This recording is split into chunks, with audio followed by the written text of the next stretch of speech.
This ABC15 Flash Briefing is sponsored by Sanderson Ford. All roads lead to Sanderson Ford. Hey there, I'm Zach Crenshaw with your top stories from ABC15 Arizona.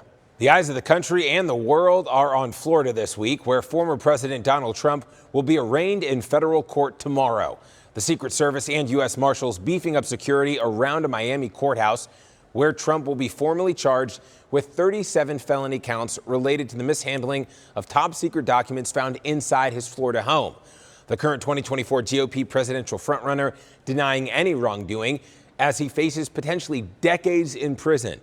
Much of the evidence in the case comes from Trump's associates and the former president himself. ABC's chief legal analyst, Dan Abrams, weighing in. And that's kind of what makes it so much more powerful, right? This is Trump himself and his inner circle. Obviously, having an attorney testify is very unusual. But here, in this case, the judge believed there was enough evidence to show that the attorneys were involved in a potential crime. Even with the world watching, we are told that the public is not likely to see much of Trump tomorrow. He's expected to be arrested by FBI agents privately, and cameras will not be allowed in the courtroom. A mother left heartbroken, pleading for answers after her 16-year-old daughter was killed by a hit-and-run driver less than a mile from her home. This happened Friday night near 27th Avenue in Indian School. Annabelle Ochoa says her daughter, Paulina, was found lying in the roadway.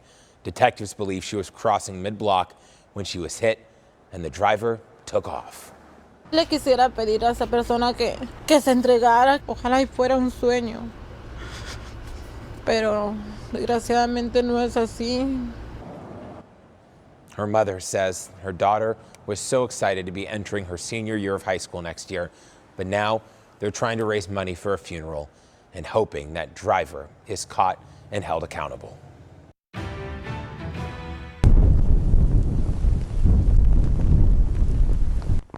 If you've spent any time in Arizona, you know that rumble, then the flash of light followed by the boom of thunder, sometimes loud enough to set off alarms and certainly scare our pets. It is Monsoon Awareness Week, and before the thunder starts rattling your windows, we want to make sure you're prepared for the threats that our monsoon storms bring. Get this, 19 Americans were struck and killed by lightning last year alone. So remember, when thunder roars, go indoors.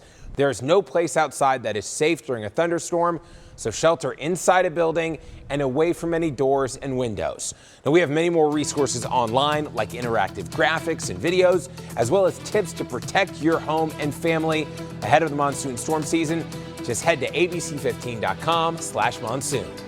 You know, as the temperatures rise, so does the danger of being outside. Each year, more than 67,000 Americans visit the ER due to the heat.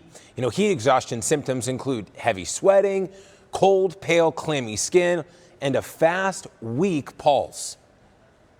If you think about needing help, ask for it rather than delay. You know, heat stroke is a medical emergency when the body heats to 103 degrees or higher.